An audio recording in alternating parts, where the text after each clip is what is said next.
Good afternoon. Don't have anything to start with, so Really? Matt, No? I see you writing out your questions. Do you need a minute? No, such a quiet news day. That's why I wanted to defer to Not your questions quiet, for you to ask about not all. quiet news For you to day. ask about all of it. I'm surprised you don't have anything to start with, but that's okay. Let me begin with something about Gaza. And this is the letter that was signed today by the heads of a number of UN agencies as well as NGOs that opposes the creation of a safe zone or safe zones in southern Gaza, and also calls for an immediate ceasefire.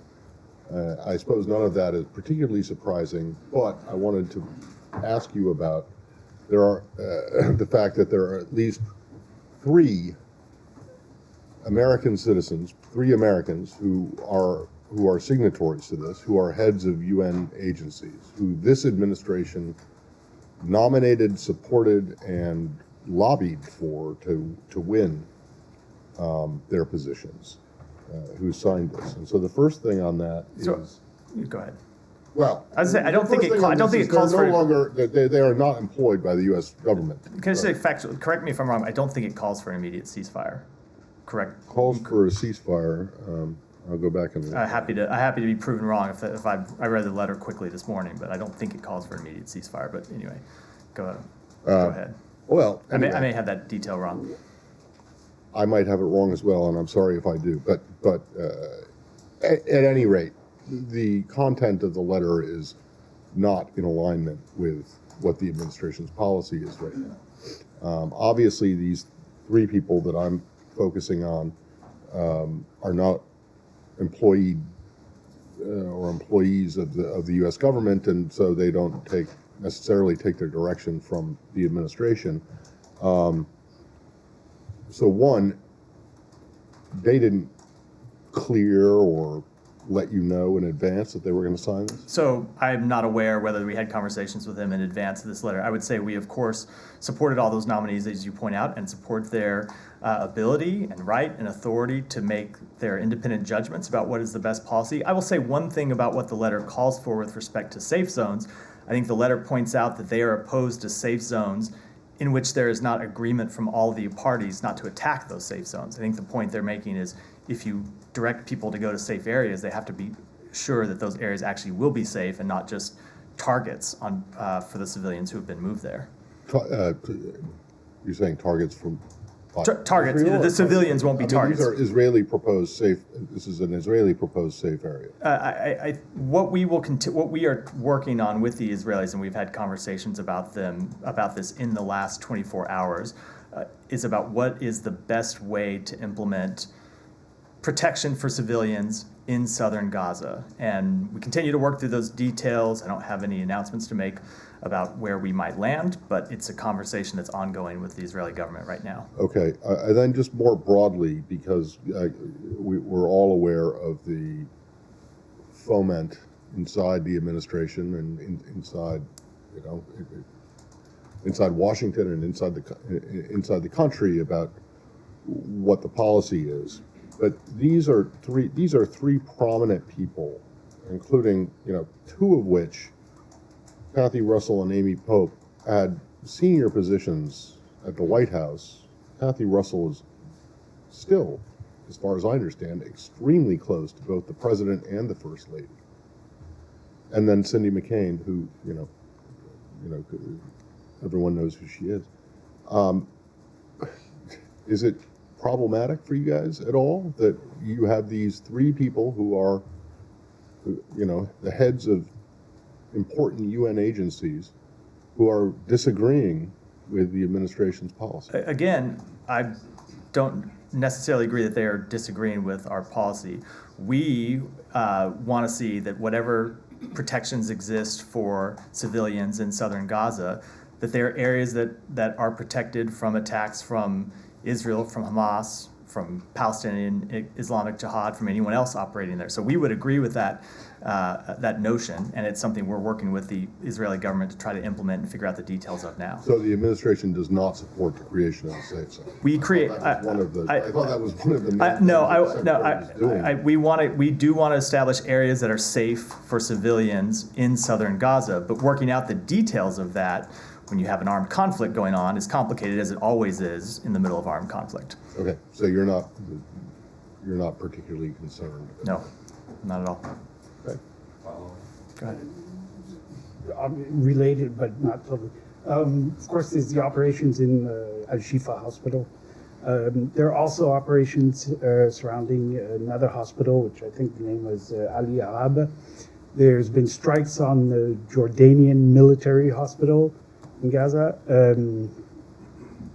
All hospitals, is it still your understanding that there would be Hamas commands in all those hospitals? And more generally, again, I repeat, is it a legitimate thing to hit or strike or attack or what have you So, hospital? Let me say a few things about that. First, just as a matter, we never said that there were command posts in all of the hospitals. We said that it is our assessment that there are command posts in hospitals. We did make a specific assessment as it related to Al Shifa, but we did not say that there are command posts in every hospital in Gaza.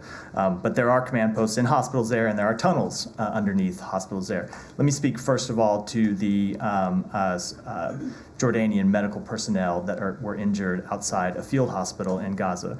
We are deeply concerned that they were injured. The Jordanian government has done incredible work establishing this field hospital and other medical facilities in Gaza. We think they're essential and they must be protected. That work must be allowed to continue, and we reiterate the obligations under international humanitarian law for all parties to take feasible precautions to reduce the risk of harm to civilians, and we urge all possible steps to mitigate civilian harm.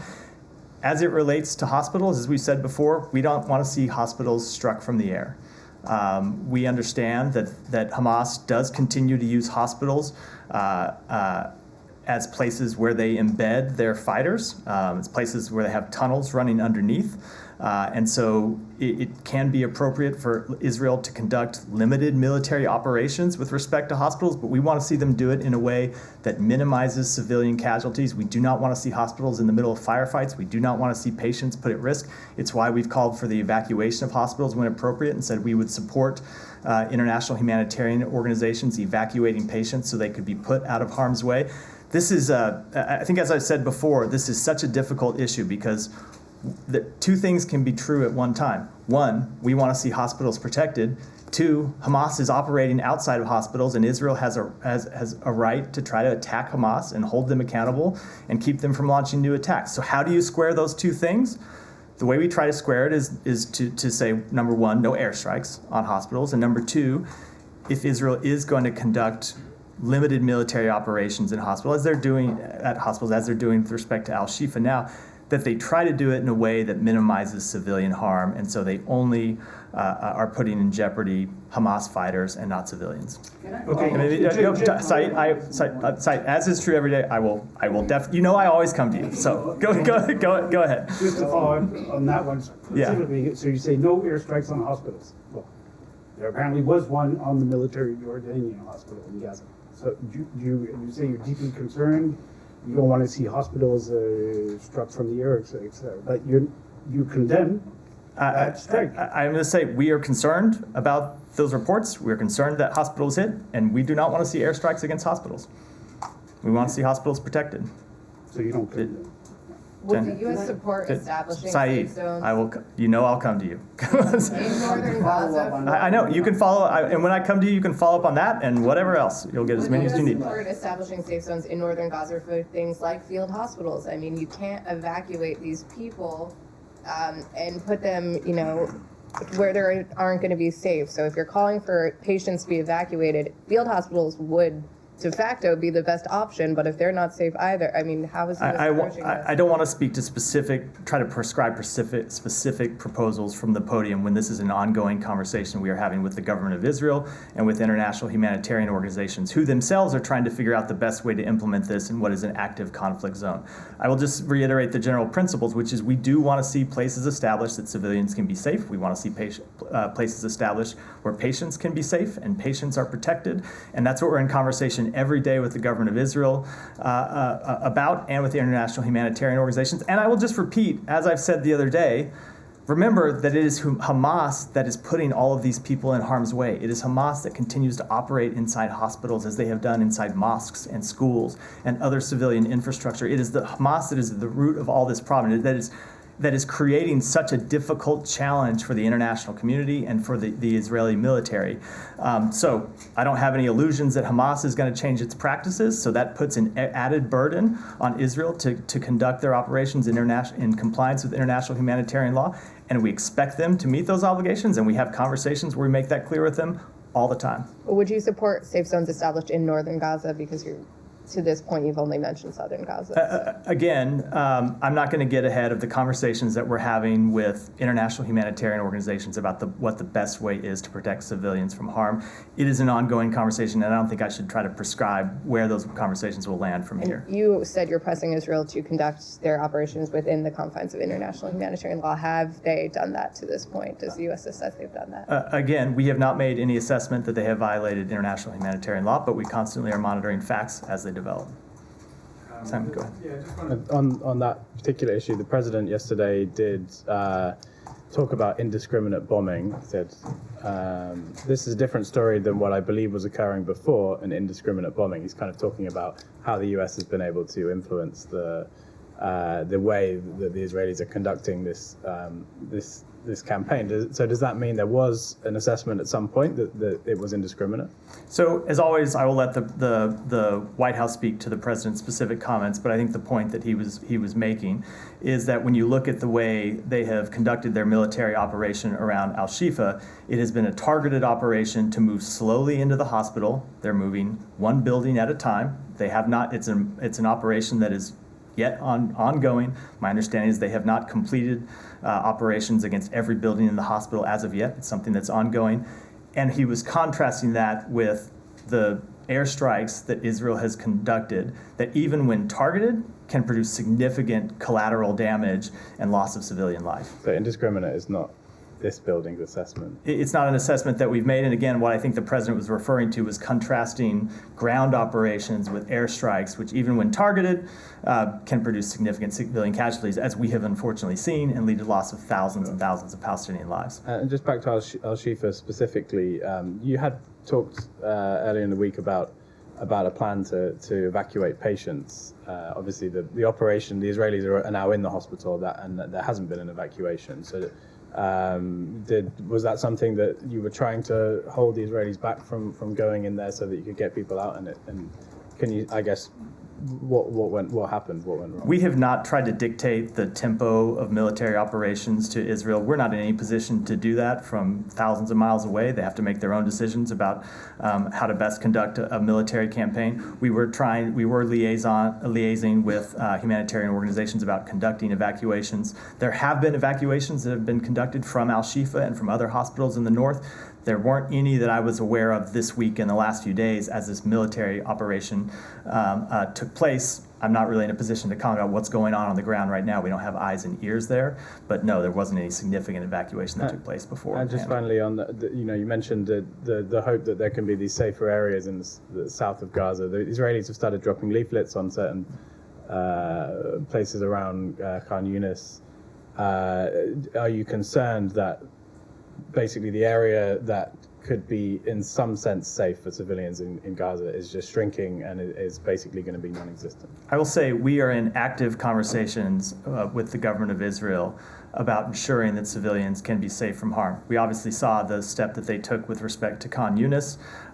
They originally told people to move from the north to the south. We have been in conversation with them to impress upon them that as they continue to look at expanded military operations or ground operations in other ways, in other parts of Gaza, they need to ensure that there are safe, that there are humanitarian corridors for civilians. There's protection for civilians. There are human pauses so civilians can get themselves out of harm's way, and that we can get humanitarian assistance into them, and that they're ultimately places that they can be safe from harm. That is an active, ongoing conversation between our government and the government of Israel. Let me go to Saeed, because I did promise I would Thank you. come to you. You know, I mean, you see, and the administration, the president himself, seemed to be certain that the Shifa was a headquarter for Hamas, although no evidence has been shown. You talked about tunnels. The Israelis have not been able to show any tunnels, but I don't want to get into that. So there's been absolutely not even a shred of evidence. They showed a backpack with one rifle. I saw a host of rifles in Maybe videos. maybe they have police protecting the hospital. But that's not the point. I saw a host of assault rifles. I'm not aware that there's a sort of acceptable threshold level for assault rifles held in hospitals. It's not general humanitarian practice. Right. I think there are police guards in most hospitals around the world. But let me go on with what the director of the hospital said today, Mohammed Abu Salmiya. He was speaking to Al Jazeera. I put the things in English. He said there are by the way, do you consider the hospital to be militarily occupied by Israel? Is it an occupied territory? I don't have an assessment of that because I think there's an ongoing. Hold on, sorry, let's just try to establish a ground rule and then we'll continue. Right. I will let you. I'm not going to interrupt your questions. Don't interrupt my answers. Sure. So to answer that question, there's an ongoing military operation as I understand it right now. I obviously cannot offer an assessment to the exact facts on the ground from here. We don't have eyes and ears on the ground there. All right. There are, according to the director of the hospital, there's 7,000 people at Shifa right now. They are under total siege. You know, they destroyed something like 45 dialysis machines. There are 36 premature babies that probably are dead by now. But, you know, there's no food, there's nothing. So should the Israeli army that is currently roaming, as you suggested, roaming all buildings and all rooms and all corridors of the hospital, should they be responsible for the goodwill of these people that are in the hospital? So, as I said, we expect Israel to comply with international humanitarian law, and to the extent they are taking territory in Gaza, of course we would expect them to ensure that patients are treated humanely, that patients have access to food, to water, to medical care. We absolutely would agree with that proposition. To the best of your judgment, have they been doing that? I don't. Again, Okay. I cannot speak to facts about what was a very actively evolving situation on the ground. All right, the Israelis just destroyed this morning the last working flour mill in Gaza. It's where the only place where some flours are. Is that suspected to be a Hamas headquarters? I again cannot speak to an individual strike where I don't have all the facts at my disposal. And I have just two more questions. One, I think just to follow up on what Matt and others and so on have been saying, I mean, the American public is really opposed. I mean, they are for a ceasefire. They want a ceasefire. You know, this is the first time that a ceasefire has become such a dirty word. You know, so why not go along with the sentiment of the public? That would be quite democratic, wouldn't it? So, first of all, I've seen a number of polls about this very question, but it actually doesn't matter. We don't make our decisions based on polls. We make our decisions based on what we believe are the best foreign policy judgments on behalf of the American people and their national security interests.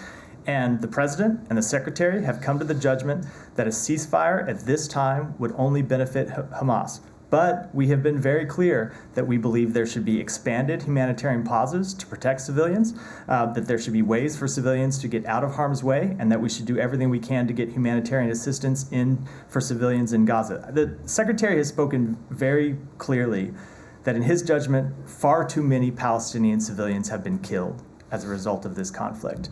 Far too many children have been killed as a result of this conflict. There's a tragedy that has been inflicted upon the people of Gaza that is not of their own making. It's because Hamas launched a terrorist attack on October 7th. Israel has a right to conduct military operations to hold those terrorists accountable.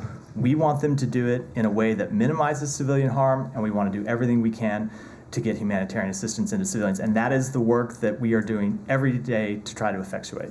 And lastly, by the way, history did not begin on October 7th, but let's not get into that.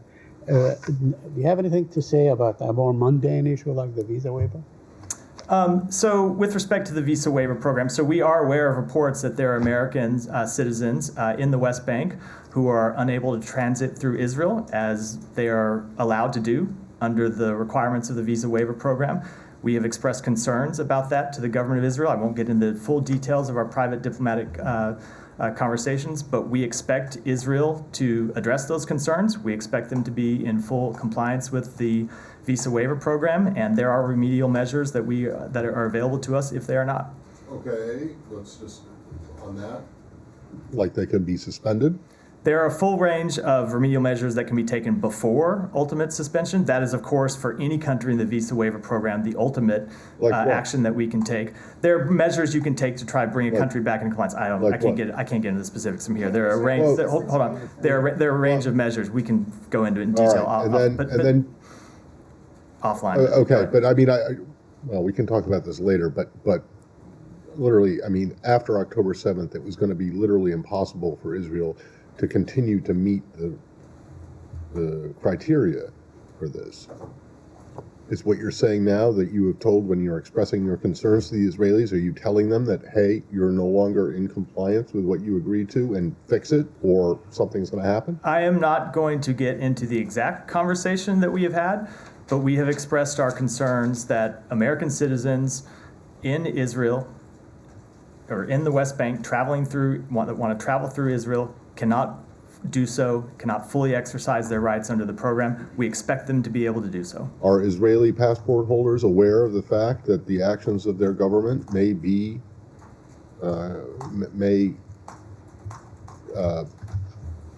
eliminate them from the program, so that they would have to go back and get visas? I don't know if they were before, they probably are now. All right, and then just the other thing is that, yeah, you said the letter that I mentioned earlier didn't talk about a ceasefire? Was I wrong about that? Yeah. Yeah, okay, Yeah. go ahead. We also renew our call for a humanitarian ceasefire to ease the suffering and to help facilitate humanitarian operations and the release of all hostages. So You don't agree with that? So- You think that that's not? so, that's- I'm quoting from the letter. So you're right. They called it a ceasefire. We are for a humanitarian pause to allow the delivery of humanitarian assistance and. Well, how can you say then that? And ensure the release of all They didn't, hostages. So they didn't say you were right. humanitarian pause like you got in the G7 statement. Correct. They said We would- humanitarian ceasefire.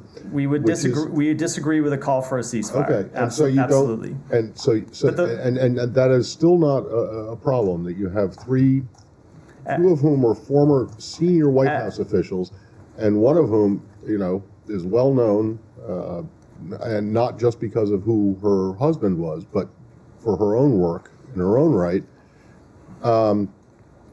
As I said, publicly disagreeing with the administration. And this isn't like, some 23-year-old kid who's got who's working upstairs and on the fourth floor or something like that. These are serious people. as I said, we expect them to exercise their independent judgment, fully support their ability to do so.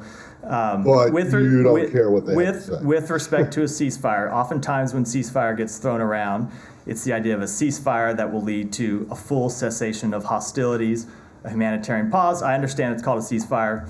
Are you suggesting that they don't really know what they're talking about? No, there may. I don't want to get into the full details, but a short pause that would achieve the goals that they outlined is something that we would support, of course. Oh. Go ahead, Olivia. Thank you, Matt. Just to clarify on these conversations that are ongoing about potential evacuations of hospitals, I just want to confirm that you do have interested humanitarian organizations, third parties, that would be willing to effectuate these evacuations. There are third parties who have expressed an interest to do so, and we have not, for a variety of reasons on the ground. Remember, they're both Israel and Hamas, who are parties to the conflict here. It's been impossible to ensure that they could move safely to conduct these evacuations. Right, so can you offer any clarity? I mean, is it Hamas? Is it Israel? I mean, 2 days, you first mentioned these conversations were ongoing 2 days ago. 2 days is a long time for critically ill patients or premature babies, all of the patients who are So Israel has said publicly that they would welcome evacuation You're saying the of problem is patients. The problem has been Hamas. Can I ask you about, to provide an update on the number of Americans who have been able to leave Gaza? How many have have been able to leave, how many are left, and then if you could separately address how much aid has gotten in recently. So we have nearly 700 American citizens, legal permanent residents, and family members who have gotten out of Gaza through Rafah Gate. There are a little under 900 who are left. Of that number, around 300 of them or so are American citizens, and the others are legal permanent residents and their family members. We're trying to get more out all the time and remain in contact with the American citizens and family members that are left. In terms of the amount of aid that has gotten in, so a couple things I want to say about that. Number one, yesterday, for the first time, fuel moved in to Gaza through Rafah Gate to allow the delivery of humanitarian assistance inside Gaza. So you have to remember there's two issues, right? One, I know you know this, but for everyone, you have to get the trucks moving in through Rafah to the Gaza side of the border. Once there, they unload into warehouses, and then you have to have humanitarian implementers that have trucks that take that and deliver the aid all around Gaza. And the implementers had run out of fuel to do that aid. And so we got fuel in yesterday to allow those delivery trucks to continue to do their work. But because the warehouses were full, no trucks moved in yesterday because they didn't have anywhere to unload. Fuel went in. Implementers have started emptying out the warehouses.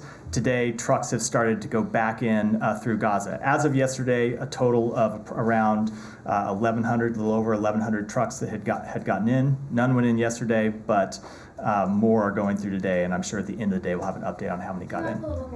Two quick follow-ups, sorry. So of the fewer than 900 Americans and family members who are left in Gaza, have any of them been killed or wounded while waiting to get out? I don't have confirmed reports of that at this time. So there are reports, you don't have confirmation? We don't have confirmation, yeah. And then on the question of these deliveries, I mean, early on, or earlier, I suppose, the goal was set to have at least 100 trucks coming in a day. I mean, obviously, we are falling very, very far short of that number. The Secretary earlier discussed the possibility of Kerem Shalom opening or considering the opening of that crossing to deliver more aid. Why isn't that a more viable route? We are continuing to talk. First of all, let me say, the question is not really about the number of gates that are open to get into Israel. The question is about screening mechanisms and being able to screen the number of trucks. There's plenty of room for Rafah to get enough trucks through to deliver humanitarian assistance. The question has been getting those trucks screened, getting an appropriate number of trucks screened and in through Rafah. So we continue to work with the Israelis on an appropriate screening mechanisms. It's conversations that David Satterfield has been having on the ground with them. We continue to push. We don't have an agreement on it yet. It's taken longer than we wanted, but it's something we're very focused on and trying to get accomplished. On fuel, please. Go ahead. Thanks Yeah. Yesterday, Israel only allowed some 24,000 liters of fuel, and the UN agency UNRWA says it is not enough. Much more is needed, and it's the only equivalent of half a truck. And UNRWA's head Lazzarini also accused Israel of using fuel as a weapon of war. Do you agree that Israel is using fuel as a weapon of war? And can you update us on the U.S. efforts to get more fuel into Gaza? So I would say we agree that more fuel needs to move into Gaza. We've been very clear about this. Publicly, we've been clear about it privately. We want fuel to move into Gaza, not just for the delivery of trucks, which is what the fuel, or the delivery of humanitarian assistance, which is what the fuel that went in yesterday would support. But we also want fuel to go in to power generators for hospitals. We want it to go in to power desalination. We want it to go in to power other humanitarian purposes. So we are very supportive of the delivery of fuel. It's something that we have actively pushed for with the Israeli government. The Secretary had conversations with members of the Israeli government yesterday about it. Other members of the administration have had those conversations. It's something we are actively pushing for all the time. Can I have one more, please? Yeah. The UN Security Council yesterday adopted a resolution calling for extended humanitarian pause in Gaza. The US abstained from voting, citing the lack of condemnation of Hamas. But does the US support the call for extended humanitarian pause in Gaza? And will you encourage Israel to abide by the UN Security Council resolution, which it has rejected? We do support expanded humanitarian pauses in Gaza. The president's made this very clear. When Israel announced humanitarian pauses last week, the president said he wanted to see longer ones. And we do want to see longer ones, and we continue to push for longer ones. We did vote against the resolution, as you said, because it did not condemn Hamas, which we think is important step for the UN Security Council to take. But we supported a number of provisions in the resolution, and we do hope there will be longer pauses. Just a quick follow-up on that. President Biden has been calling for the reform of the UN Security Council and called on member states to refrain from the use of veto except in rare extraordinary conditions. But since the start of the war in Gaza, the U.S. has used its veto power, I think it's 3 times. How do you explain that in terms of consistency? We thought those were appropriate uses of the veto. We were trying to reach a compromise resolution, which ultimately the Security Council was able to do. Tracy, go ahead. Thank you. On the truck inspections, you said the problem with the trucks getting in is the inspections. Yeah. Does that mean Israel is dragging its feet or slow walking? It means we have had difficulty reaching an agreement on the appropriate inspection mechanism. I'll leave it at that. You don't want to say what the whole. I don't, but we've had a problem getting an agreement on what the appropriate inspection mechanism is. Okay, and on the hospital evacuations, you said the problem is Hamas. But if, as Israel claims, they've taken over Shifa, the Hamas is on the run, or they've been killed or driven out, how is Hamas physically an impediment to evacuation? It's a different question. I was referring to, following up with Olivia on a comment I made the other day before Israel had gone in to Al-Shifa Hospital when we were supporting evacuation of patients, and Israel said at the time that they would support evacuation of patients. They were not in control of parts of the hospital yet. They had the hospital surrounded and would have to let patients come out, and said that they would. And Hamas was objecting. In our assessment, wanted to continue to use patients as a human shield. Different question now. So now? We would continue to support. I don't have an update on conversations about whether that's an actual possibility. It may be that it's overtaken by events and that the hospital can get back up to running, but that's not. I'm not able to make that assessment at all at this time. Sorry, the question before Tracy's about the UN resolution. You said that was in reference to the resolution, the UN Security Council resolution? The one that passed. Yesterday? Yeah. Okay, you said you voted against it. Sorry, abstained, misspoke, abstained. Yeah, you didn't vote for it. But We abstained, sorry. If you had voted against it, you would have vetoed. I'm aware, I'm allowed to misspeak sometimes. No, you are, but I just was a little bit confused because I know that I think you know that it passed. Yes, So- yes, I'm aware. My grave apologies. Alex, go ahead. Bravely. Question of substantial military presence versus operation at the hospitals. You did mention a number of times that it's Hamas operates inside the hospital, and you also said you have seen rifles. Can you elaborate a little bit more on what else you have seen that we may not have seen? No. We've seen I will elaborate on the public evidence that we've all seen, but in terms of any kind of intelligence that we have, no, of course not. But you have seen the presence, not operation. We are confident enough to make the statement we made 2 days ago that Hamas operates tunnels under hospitals and that they operate a command node at Al-Shifa Hospital, but I'm not going to get into any other detail about intelligence matters other than that. Thank you. I'm asking because both the president and the secretary multiple times called on Israel not to make the same mistake that they have made, the U.S. has made after 9/11. Just want to make sure we aren't, helping them make the same mistake by just, making those statements about operational part. If we have only seen the evidence of presence, not operation. If you're only, I lost you. If you have only seen the presence of Hamas. Again, I want to reiterate what I said a minute ago, which was my understanding Israel is in the middle of this operation to take Al-Shifa and have not fully taken it yet, and I think it's a little too early to be passing definitive judgments. I have Azerbaijan. Okay. You want to do it now before I come? Yes, yeah. Thank you very much. Azerbaijan rejected peace talks in Washington next week. Let me get a fresh reaction so I can follow up. Look, I will say, as we've said before, that we continue to support peace talks to resolve the issues between Azerbaijan and Armenia. We would encourage the two parties to engage in those talks, whether they are here, whether they are somewhere else, and that'll continue to be our policy.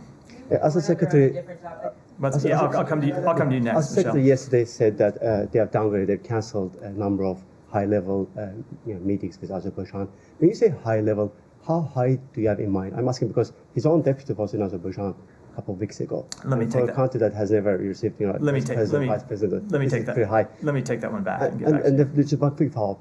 So you had this decision to not to have high-level meetings, but you did have exemption for Karabakh talks because you invited the foreign minister. Is that the case? Again, let me just take that one back, Alex. Michelle, Very Michelle, go, topics. go ahead. No, go ahead. They'll be quick, I'm Go- sorry. One is, have you lifted sanctions on China's Institute for Forensic Science? And the other one is on Guatemala. The Supreme Court is allowing these cases to go ahead against the president-elect. He's calling it a slow motion coup, and I'm wondering if you guys think it's a legitimate case or not.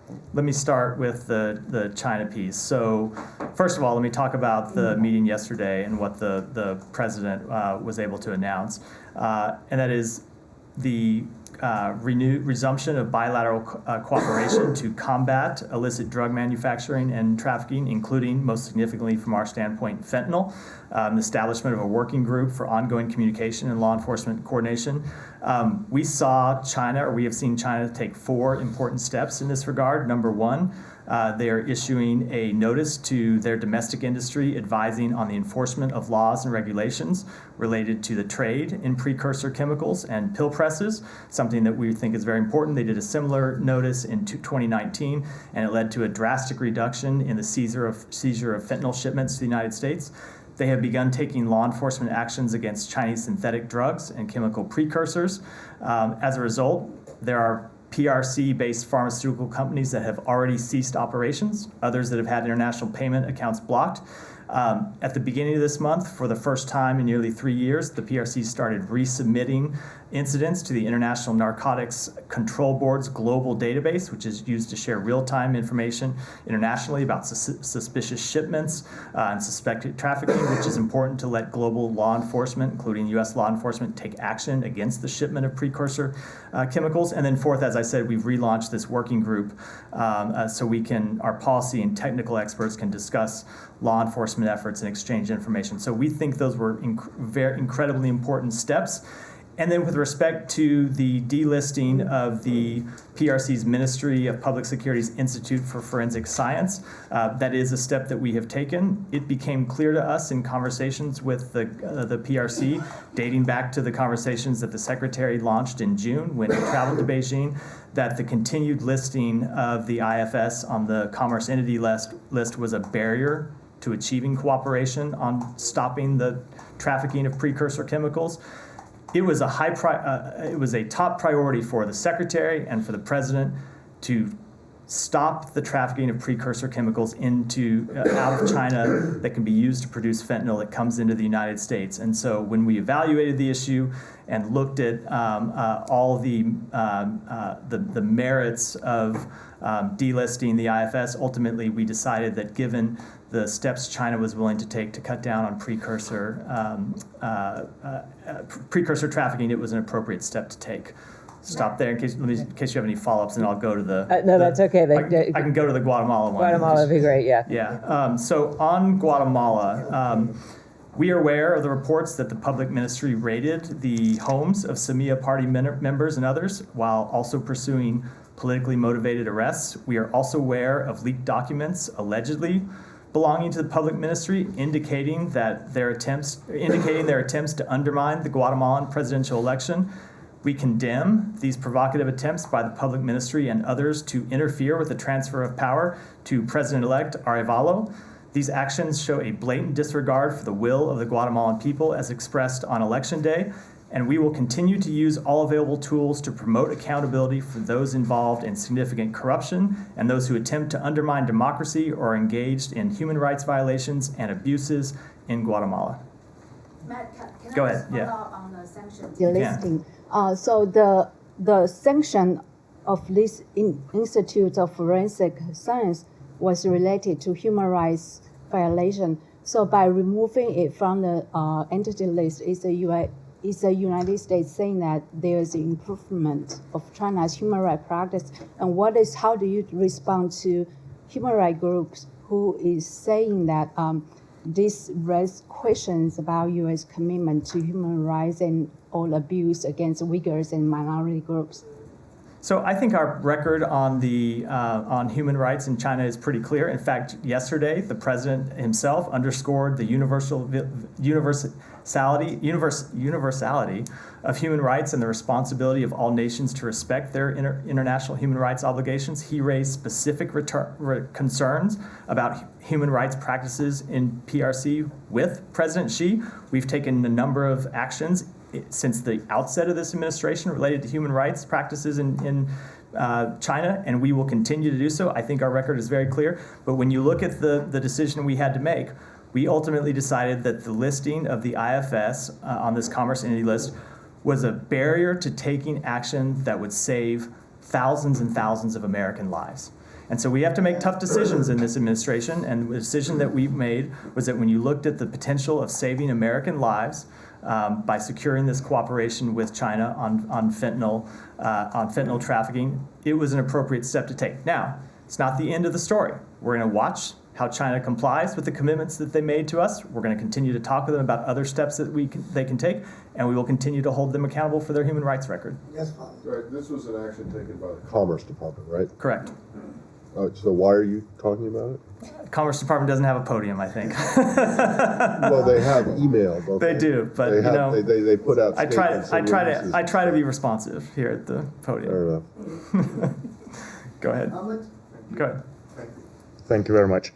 I have a question about the Al-Shifa Hospital. You talked about the host of weapons, but in the images that the IDF shared yesterday, we're seeing rifles that are in number less than 10, say a couple Qurans, discs, a laptop. Did you really look at the images and say that this is a proper headquarters, or are you hoping to see more? Again, I didn't know that there was a sort of acceptable threshold level of rifles to be held in hospitals. No, I mean, I'll just say, look, I'm from Texas. Even in Texas, we don't keep assault rifles in hospitals. It is true. It is true. I looked at that. That's not. I'm surprised when I hear people saying, "Oh, there were only 10 rifles in this room." It's a hospital. It's a hospital. There shouldn't be any assault rifles. Hold on. There shouldn't be any assault rifles at a hospital. The second thing I would say is Israel continues to conduct its operations to clear all of the buildings in that hospital. And number 3, we stand by the assessment that we made the other day. Just one thing. I'm sure you've been in the Middle East. I worked in the Middle East, like in courtrooms, either shops, hospitals. There's weapons everywhere. So what the intelligence was that it's a proper terrorist organization network headquarters. So the pictures are showing like a couple Qurans, a disc, a laptop, and like 7-8 rifles. That's why you're making that assessment. Again, it is an ongoing operation. I think people should wait till the operation is concluded. So hold on, no, just let me finish to draw their final conclusions. But again, I'm given all the evidence. Look, I fully expect people to stand here and challenge the things that we say as the United States government, challenge the things that I say from this podium. I am surprised that people do not, I'm surprised that people have ignored the weight of public evidence over years and years of Hamas using civilian infrastructure as human shields. You can read multiple articles, forget the United States government, forget what the intelligence assessments that we make, forget what the Israeli government says. You can read articles by multiple respected news organizations around the world whose reporters, Saeed, I will send you, I've read article, there's an article I read, so Saeed, again, can we go back to the not interrupting each other rule, because I try to behave by that. There's an article in the New York Times about at the end of a previous conflict when they went through a mosque in Gaza and found headquarters of Hamas being based in that mosque and firing on soldiers from the mosque. There are multiple well-documented reports in international news organizations going back years. So again, fully respect everyone's right to challenge us, and we will back up the claims we make with evidence. But the idea that Hamas uses civilian infrastructure as human shields is not one I think that is really contested. Go ahead. Go ahead. What's that? You just said you back up claims with evidence. In this particular case, you're not going to. We're going to make our, again, oftentimes it's difficult with us with intelligence matters, but like as I said, it's an ongoing Israeli operation. Go ahead. Thank you. Different subject, Matt. Bangladesh government announced the election day for the parliamentary election on January 7, ignoring the protest from the opposition parties and the U.S. calls for a political consensus.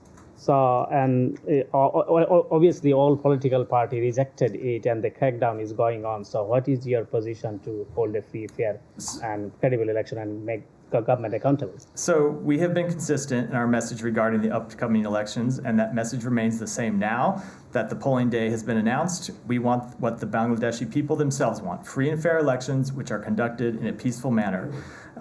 We do not support one political party in Bangladesh. We don't favor one political party over the other. We urge all parties to exercise restraint, avoid violence, and work together to create the conditions for free and fair elections conducted in a peaceful manner. One more. Ambassador Peter Haas continues to receive death threats from the ruling party members. From central to grassroots level, ruling party Awami League leaders are speaking in the same tone, wanting to slaughter the ambassador. And the ambassador himself yesterday expressed his deep concern for his security and the embassy personal security. Does the Secretary General taking this threat seriously and this violent rhetoric? So the safety and security of our diplomats overseas is, of course, our top priority. We take any threats against them very seriously. Violence or threats of violence directed at our diplomatic personnel is unacceptable. We have repeatedly raised our concerns about the threatening rhetoric directed at Ambassador Haas with the Bangladeshi government. I would remind them that they have an obligation under the Vienna Convention on Diplomatic Relations to ensure the safety and security of U.S. diplomatic missions and personnel, and we expect them to act on those obligations. Go ahead. Okay, just to follow up on the Hamas using Palestinians as a human shield, there are also articles like this article that I just found on Reuters, dated 2013, that Palestinian children are also tortured and used as shield by Israel. So it goes both ways. So my question is, do you have any information about reports by doctors in Gaza of the use of white phosphorus in Gaza and in Lebanon lately? I don't.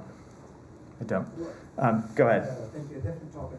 So the day before yesterday, John Sopko testified at Congress, and he said clearly that the Taliban in Afghanistan are getting the U.S. aids that's supposed to be for the Afghan people. And he said clearly that whoever have guns in Afghanistan control the aid in Afghanistan. And also he indicated clearly that it is the way that the Taliban got access to these aids somehow support terrorism in Afghanistan. So I know you before said that there was some intervention from the Taliban in terms of the aid that the U.S. sent for Afghan people. But what John Sopko explained at Congress is way more beyond that what you said. So before.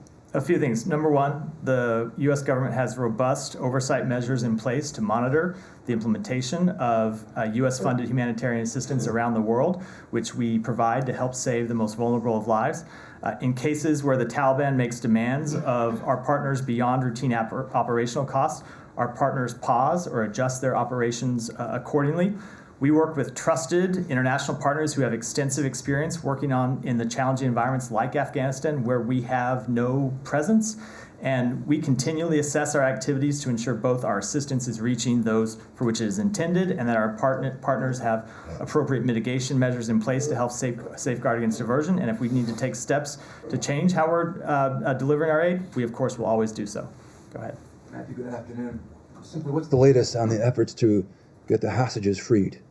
It continues to be a top priority. You heard this president speak about this a little bit yesterday. The secretary has been engaged in it. Other members of the administration at the senior most levels have been engaged in it. But it is just not a topic we find productive to talk about publicly in terms of details. I'm hearing fluctuating numbers, 239, 240. Do you have a precise number? No. How confident are you right now as we speak here, as we sit here, that they're all alive? I'm just not able to offer any assessments about the conditions of the hostages. Our focus is on working to try to get them home. Okay, one more, please. Catholic Relief Services has staff on the ground in Gaza helping people. And they just told us the other day that even if more humanitarian assistance comes into Gaza, it's impossible to distribute it without a cessation of violence, in their words, a cessation of violence. What is your, what's the State Department, do you agree with that assessment? That goes to the exact point we've been making, which is that there need to be expanded humanitarian pauses to allow, among other things, to allow the delivery of humanitarian assistance to the people that need it most. And finally, if I may, go to Africa, Sudan. I thought you said that was the last one. I'm sorry. It's okay. Go ahead. Go ahead. One I more. misspeak too sometimes. Like, Fair. There we go. Fair. Just a simple one. Yeah. Pope Francis tweeted the other day, quote, "May we not forget Sudan, which suffers greatly." Is the world forgetting Sudan? I hope not. We certainly haven't forgotten about it here. You may know that we just recently launched renewed talks with respect to Sudan and continue to push for the parties there to refrain from hostilities. We've had diplomatic personnel on the ground engaged in those diplomatic efforts. It continues to be a tragedy that we, just because there's not, it's a big world, a lot of things going on at one time, just because the focus, the international focus sometimes is lost on one country or the other. The big State Department, and there are a number of people still actively focused on trying to resolve the conflict in Sudan, which remains a very, very difficult situation. Thank you. Go there, and then we'll wrap up. Okay. Changing to APEC. During this APEC Leaders Week, the IPEF partner nations had a chance to meet and conduct negotiations. They were able to make major milestones on pillars 2, 3, and 4, but did not conclude negotiations on pillar 1 for fair and resilient trade. Do you have a comment on the meetings and outcomes? I don't. It's something that we continue to work on, and we'll have a full readout at the conclusion of APEC. With that, we'll wrap for today.